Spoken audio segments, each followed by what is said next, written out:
Geger perseteruan panjang yang menyeret nama aktris Nikita Mirzani dengan seseorang yang dilaporkannya sepertinya benar-benar sudah tidak dapat didamaikan lagi dan juga menyeret salah satu nama untuk ikut di dalamnya.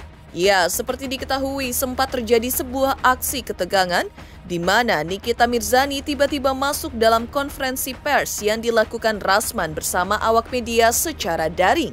Ketegangan tersebut ternyata kembali berlanjut saat Nikita dalam siaran langsungnya di media sosial tiba-tiba memberikan sebuah pekerjaan untuk pengikutnya untuk menghilangkan akun media sosial Rasman. Yang dimana jika hal tersebut benar terjadi, Nikita pun bersedia membayar uang senilai 50 juta secara tunai untuk para pengikutnya tersebut. Kehebohan yang terjadi akibat sebuah pekerjaan menurut Nikita, namun ala-ala sayembara tersebut pun rupanya juga telah sampai ke telinga Rasman. Hingga akhirnya juga memberikan keterangan kepada awak media kembali dalam konferensi pers yang digelarnya secara daring. Lantas seperti apakah pernyataan Rasman dan kegeramannya kepada Nikita yang ingin menghilangkan akun media sosialnya? Benarkah pula alih-alih takut, Rasman justru memberikan tantangan balik yang ditujukannya untuk Nikita Mirzani? Lalu seperti apa pula pernyataan Rasman terkait seseorang yang dibelanya yang juga sebelumnya telah dilaporkan oleh Nikita Mirzani? Sementara itu, beralih dari perseteruan Rasman dengan Nikita Mirzani, yang cukup menghebohkan, Nikita Mirzani akhirnya belak-belakan terkait kebiasaan barunya yang kerap menggunakan masker di setiap kunjungannya keluar rumah. Seperti santer diberitakan oleh Cindy, sahabat Loli, dalam akun media sosialnya, jika hal tersebut dikarenakan Nikita Mirzani hidungnya ditonjok dan menjadi objek sasaran Loli saat dilakukan penjemputan. Lantas seperti apa klarifikasi Nikita? Seperti apa pengakuan belak-belakan Nikita Mirzani akui hidungnya ditonjok oleh Loli dan ikhlas? Pemirsa, bersama Intens Investigasi, kami hadirkan kabar terkini, terpercaya dan teraktual. Tetapi sebelumnya jangan lupa untuk like, subscribe, dan juga share channel YouTube ini.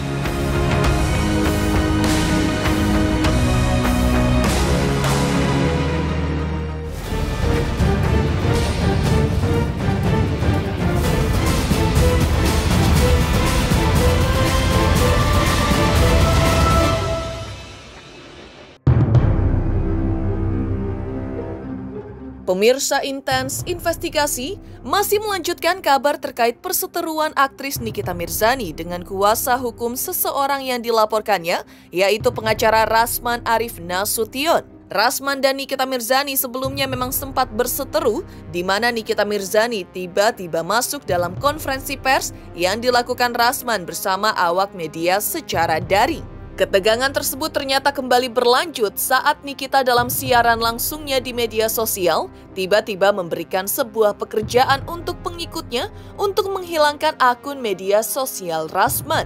Yang dimana jika hal tersebut benar terjadi, Nikita pun bersedia membayar uang senilai 50 juta secara tunai untuk para pengikutnya tersebut. Menanggapi hal ini, Rasman dalam pernyataannya di hadapan awak media masih dilakukannya secara daring malam kemarin, menyebutkan jika aksi layaknya sebuah sayembara yang dibuat oleh Nikita Mirzani tersebut seolah tidak berarti apa-apa baginya. Pasalnya, Rasman pun menantang balik Nikita yang dalam pernyataannya selalu menyebutkan jika Nikita yang sering menyebutkan dirinya sebagai selebriti yang memiliki harta berlimpah untuk menyediakan uang senilai 5 miliar rupiah kepada Rasman dan ia pun tanpa ragu akan menerima uang tersebut seperti keinginan yang diminta Nikita, yaitu untuk menutup akun media sosialnya. Uniknya, pernyataan tersebut pun seolah langsung diketahui Nikita dan lantas kembali memention nama Rasman dalam pernyataannya di media sosial seperti berikut ini. Harusnya NM itu bersyukur, berterima kasih kepada keluarga besar Bajide, keluarganya Fadel. Terus ada Rasman. ada kata-kata NM, Rasman. lu Apa? gini, Apa NM. enggak, lu ngomong apa? 5 kali datang ke rumah, ditolak. Itu cerita dari mana? Cerita dari NM ya. Cerita dari mana? Ini cerita Rasman? ini kemarin disampaikan oleh Fadel di preskon saya. Iya. Dia mengatakan 1 kali, 2 kali itu mereka yang antar, 3, 4 kali. Katanya kamu tidak terima di kita. Nah, setelah itu mereka ini, si Loli ini nangis. Dia nggak tahu dia pergi. Lalu kemudian dibawalah ke apartemen, di bawah pengawasan kakak ibunya Fadel, keluarganya si Martin. Berarti benar dong, satu keluarga bersekongkol. Netizen, gue kasih kerjaan ya. Gue kasih 50 juta bener-bener gue kasih 50 juta. Kalau kalian bisa ya lagi kalian ngapain sih pakai ke follow akunnya si kura-kura ninja itu, si Rasman itu. Pada ngapain sih pada nge-follow? Lu bisa nggak ilangin akunnya? Lu report rame-rame. Siapa yang berhasil nge-report, gue kasih 50 juta datang ke rumah gue. Gue kasih cash. Lu ilangin akunnya. Percuma, lu juga kagak bakal bisa komen juga. Komennya di nonaktifin. Mendingan ilangin akunnya.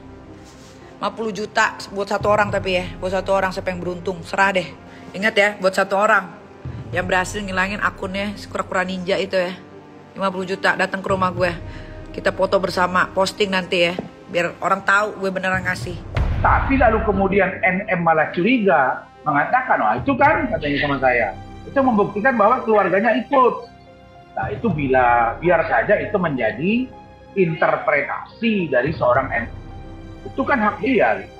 Menafsir sesuatu peristiwa. Itu hak seseorang. Termasuk hak pelapor. Tapi saya juga menafsir apa yang disampaikan oleh klien kami. Juga hak kami gitu. Tinggal kita lakukan di pembuktian. Satu proses pemeriksaan oleh penyidik. Kemudian nanti ada ya pra-adjudikasi oleh pihak kejaksaan dengan kepolisian kalau ini lanjut, dan akan kita buktikan di pengadilan. Ya begitu. Jadi simpel saja sebenarnya kasus ini. Jadi nggak usah melebar kemana-mana sampai ada yang yang mengirim ke saya video NM itu nyuruh orang untuk menghilangkan akun saya. Itu serius bos. Ya, kalau ada apa-apa dengan akun saya, ada statement itu saya kejar kan, NM. Saya udah bilang kemarin, kita nggak bicara di luar substansi. Apa urusannya kau bahas akun saya? Kalau itu ternyata hilang, kau usah kejar, itu pidana. Emang kau siapa? Saya takut sama kau. NM, ini kau. Kau mau lihat gila saya? Kau coba. Kalau kau mau coba gila saya, kau coba. Jadi jangan. Kalau memang NM ingin fokus di kasus anaknya, jangan senggol gua. Jadi jangan gitu. Saya ini kalau di situ gila, sini gila lebih gila lagi gitu. Saya udah bilang, saya mewakafkan nyawa saya. Saya nggak ada takut. Jadi jangan dipancing saya. Jadi saya apaan ini? Sampai ada kata-kata saya kasih 50 juta. Jangan 50 juta, 5 miliar. Baru hebat. Nah, kalau ada 5 miliar, nah, bawa duitnya, saya lihat. Nggak usah ditutup. Saya yang tutup sendiri, bawa 5 miliar, baru saya buka akun baru. Usaha. Kalau kaya, jangan 50 juta, tapi 5 miliar. Nggak usah suruh akun, bawa ke saya 5 miliar, saya tutup akun saya. Baru saya buka akun baru. Kok tanggung 50 juta? Dikit amat, katanya orang kaya. Rasman, bokeh ya? Gak punya uang ya? Minta duit 5 miliar sama gua ya? Ya iyalah, orang lo caseman, kerjaan aja gak punya. Lo kan udah bukan lawyer, gelar lawyer lo udah dicabut. Gue juga bingung siapa yang kasih gelar lo dokter. Dokter apa lo? Dokter jin lo, tau gak? Lo sebelum ketemu sama gue, tolong cek gigi dulu. Rasman, gue juga gak takut sama lo. Ya, seujung upil pun gue gak takut sama lo, Rasman. Lo bawa satu keluarga lo, gak ada takutnya gue sama lo. Udah gue bilang jangan preskon lagi. Dikit-dikit preskon lo. Kenapa lo? Udah lama gak diberitain. Semua berita lo tentang lo tuh jelek tau gak? Nikita Mirzani dalam kasus yang dilaporkannya untuk seseorang yang diduga telah melakukan tindakan buruk kepada buah hatinya tersebut, memang dalam pernyataannya selalu sesumbar, seolah akan memenangkan kasus ini dan bahkan membawa seseorang yang dilaporkannya tersebut ke balik jeruji besi. Demikian pula orang-orang yang diduga ikut serta di dalamnya. Kembali membahas perihal hal ini, Rasman sepertinya cukup memandang sinis aksi sesumbar yang sering dilakukan Nikita Mirzani tersebut. Bahkan Rasman pun seolah kembali menantang balik Nikita Mirzani yang dianggapnya bukanlah siapa-siapa, dan kabarnya Rasman pun telah memiliki jurus jitu untuk membolak-balikan keadaan seperti yang diungkapkannya kepada awak media. Kan gue bilang satu keluarga gue boyong semua masuk ke penjara. Seibu-ibunya, kalau bisa saudara-saudaranya semua. Kalau bisa tetangganya yang tahu masalah ini juga gue eret juga dia. Jadi tidak boleh memaksakan kehendak. Saya jamin masuk penjara, saya jamin keluarganya. Emang lu siapa? Jangan gitu-gitulah. Siapa yang tidak dewasa sekarang? Kan ente punya pengacara, suruh dong pengacaranya ngomong. Sekali-sekali kami yang berdiskusi, jangan NM terus, itu gunanya pengacara. Nggak usah terlalu maju ya Rasman, gue nggak takut sama lu. Emang gue takut sama lu? Sementara itu di tengah perseteruan Nikita Mirzani dan pengacara seseorang yang dilaporkannya, yang cukup menghebohkan lainnya adalah kabar yang menyebutkan alasan dibalik kebiasaan barunya yang kerap menggunakan masker di setiap kunjungannya keluar rumah. Sempat santer diberitakan oleh Cindy, sahabat Loli, dalam akun media sosialnya, jika hal tersebut dikarenakan hidung Nikita Mirzani ditonjok dan dipukul serta menjadi objek sasaran Loli saat dilakukan penjemputan. Mengejutkan, saat ditanya oleh awak media saat kunjungannya ke Polres Metro Jakarta Selatan kemarin, Nikita justru menjawab dirinya baik-baik saja dan mengaku tidak masalah jika hal tersebut dilakukan oleh darah dagingnya sendiri. Lantas benarkah hal tersebut seolah menjadi klarifikasi Nikita bahwa sedalam apapun kemarahannya terhadap sang buah hati, ia tidak bisa memungkiri jika kemarahannya tersebut tidaklah lebih besar dari kasih sayangnya kepada anak yang telah dilahirkannya tersebut. Selain itu, di tempat yang berbeda, seorang profesional hipnoterapi juga melihat kasus Nikita Mirzani dengan Loli ini, bahwa jika dilihat dari tindakan Nikita Mirzani yang terlihat menjemput paksa Loli dan mengamankannya di tempat yang baik adalah aksi yang sudah sangat tepat sebagai seorang ibu. Bahkan Nikita Mirzani juga dinilai oleh profesional hipnoterapi mempunyai insting yang layaknya seorang ibu, di mana ingin melindungi dan memprotek sang anak dari hal-hal buruk di luaran sana.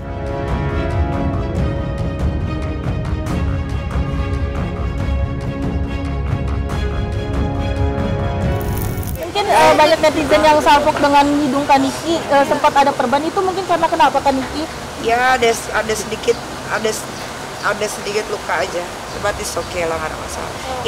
Hidung kan masih bisa gue bikin selama dokternya masih hidup. Sudahlah, nggak usah kemana-kemanain. Ini kan masalahnya bukan masalah yang lain-lain, masalahnya pidana, asusila, anak di bawah umur. Nggak usah ditanya lagi yang lain-lain lagi. Ya apapun itu, asal yang melakukan adalah darah daging saya sendiri, tidak ada masalah. Sebagai ibu 100%, anak kamu lagi jatuh dan dia melakukan apa yang dia harus lakukan untuk stop dia sampai jatuhnya. Maksudnya jangan terlalu keras, kita tangkap dulu gitu sebelum nyampe the ground, right?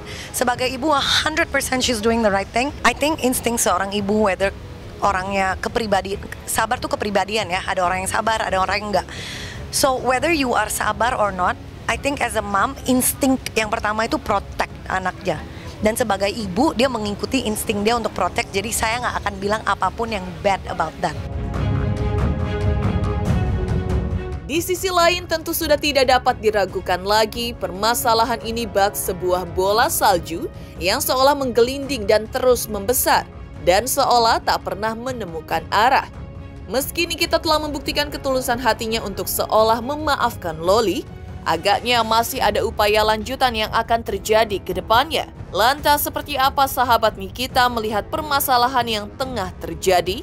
Pemirsa Intens Investigasi, jangan lupa saksikan terus Intens Investigasi setiap hari Senin sampai dengan Jumat, tayang 5 kali sehari dan Sabtu tayang 3 kali sehari, yaitu pada pukul 11 siang, 12 siang, 3 sore, 5 sore, dan 6 sore, tentunya hanya di YouTube channel. Dan pastikan jangan lupa untuk like, subscribe, share, dan juga komen channel Intens Investigasi. Hai, aku Feby Marcelia mau ngingetin jangan lupa saksikan Intens setiap hari Senin sampai Jumat 5 kali sehari dan hari Sabtu 3 kali sehari. Dan jangan lupa juga di like, komen, dan subscribe. Bye-bye.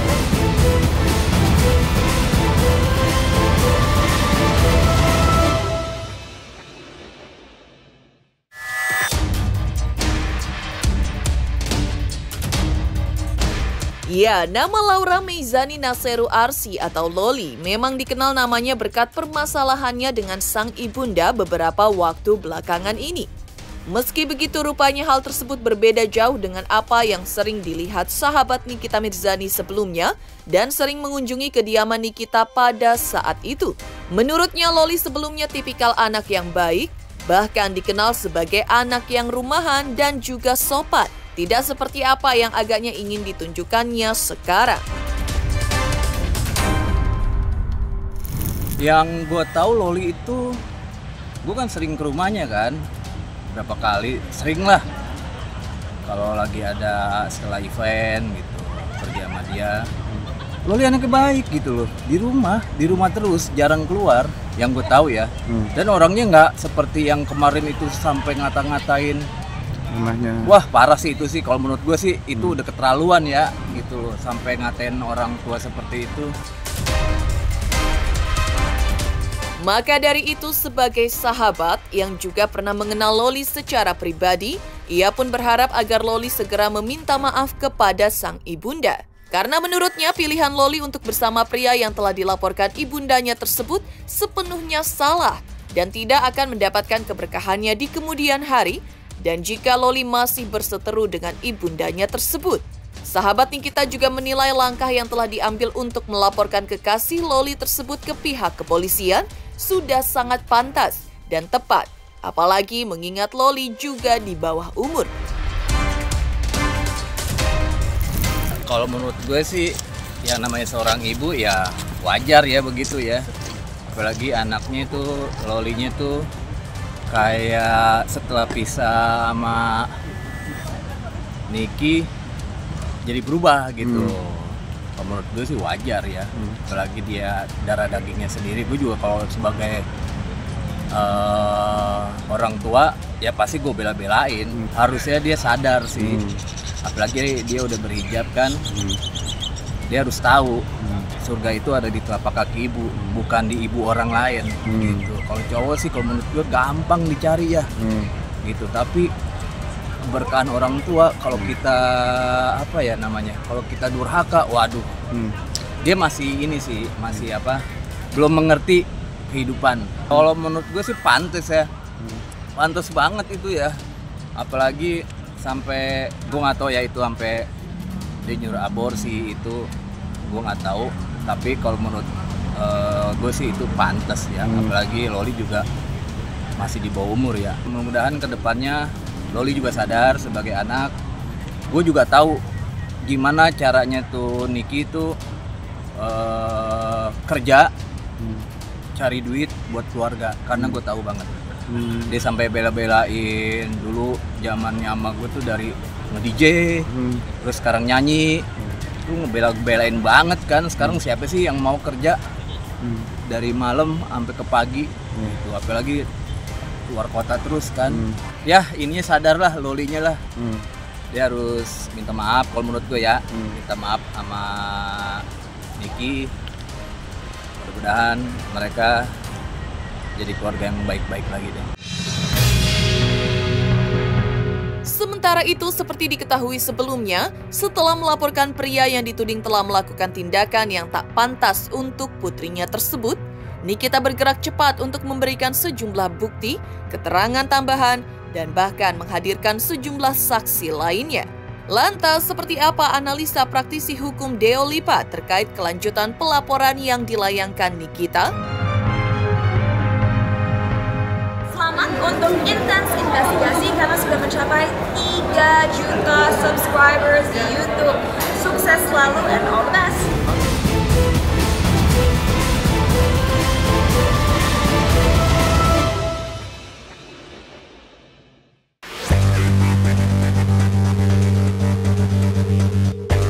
Masih melanjutkan permasalahan Nikita Mirzani hingga pelaporan yang dilayangkannya, Nikita dalam pernyataannya di hadapan awak media memang sepenuhnya memiliki keyakinan jika sejumlah bukti yang dihadirkannya beserta para saksi-saksi sudah cukup untuk memenjarakan seseorang yang dilaporkannya tersebut ke balik jeruji besi.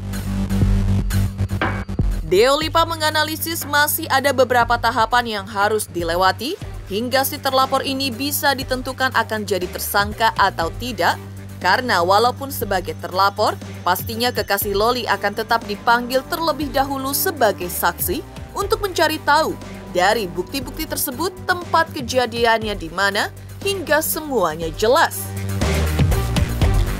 Jawabannya belum tentu. Semua tergantung dari alat-alat bukti dan pengakuan-pengakuan, kesaksian-kesaksian. Jadi kalau memang ada bukti-bukti lengkap, saksinya juga ada, kemudian saksi korban juga mengakui, kemudian apalagi Fadelnya juga mengakui, ya jadilah itu perkara. Karena kan perkaranya kan nggak cuma perkara membawa lari anak orang, kan perkara undang-undang kesehatan juga dilaporkan, kemudian undang-undang perlindungan anak juga dilaporkan, bahkan KUHP juga dilaporkan juga. Jadi sepanjang bukti-bukti didapat lengkap oleh pihak kepolisian, kemudian ada saksi, kemudian saksi korban juga mengaku memang demikian, ya sudah bisa si Fadel itu diproses hukum. Tinggal satu lagi, TKP-nya di mana? Persoalan TKP ini kan, TKP-nya di Amerika. Tapi kan TKP ini kan nggak sekedar di Amerika, kan ada TKP di Jakarta juga, ada muter-muter lah namanya TKP kan. Kemudian antar komunikasi juga ada, jadi itu yang paling penting. Jadi mungkin tidak bisa dijerat satu pasal yang memerlukan TKP, tapi bisa dijerat dengan pasal lain. Asalkan kesaksiannya pada mengakui ini. Si saksi korban juga, si Loli mengakui demikian adanya, kemudian yang lain juga mengakui, ya sudah bisa. Tergantung pasalnya sekarang yang bisa memenuhi unsur. Demikian pemirsa kabar terkini, terpercaya dan teraktual yang kami hadirkan hari ini. Saksikan terus Intens Investigasi setiap hari Senin sampai dengan Jumat tayang 5 kali sehari, pada Sabtu tayang 3 kali sehari, yaitu pada pukul 11 siang, 12 siang, 3 sore, 5 sore, dan 6 sore tentunya hanya di YouTube channel. Dan pastikan jangan lupa untuk like, subscribe, share, dan juga komen channel Intens Investigasi.